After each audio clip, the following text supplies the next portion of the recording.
మనస్ఫూర్తిగా పేరు పేరున నమస్కారాలు తెలియజేసుకుంటున్నాను.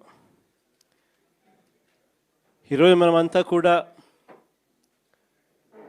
దాదాపుగా 2 సంవత్సరాలు చంద్రబాబు నాయుడు గారు ప్రభుత్వం వచ్చి 2 సంవత్సరాలు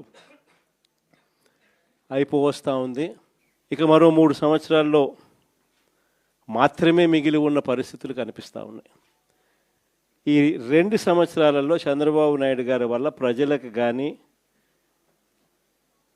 అక్క చెల్లెమ్మలకు కానీ, మరీ ముఖ్యంగా ప్రజల్లో ఉన్న అక్క చెల్లెమ్మలకు కానీ, ప్రజల్లో భాగంగా ఉన్న రైతన్నలకు కానీ, ప్రజల్లో భాగంగా ఉన్న మరీ ముఖ్యంగా యువతకు కానీ, ఏ ఒక్క సెక్షన్కైనా కూడా కనీసం ఒక్క మంచన్నా జరిగిందా అని చెప్పి నేను అడుగుతా ఉన్నాను ఈరోజు. ఎందుకనంటే చంద్రబాబు నాయుడు గారు అధికారంలోకి వచ్చిన తర్వాత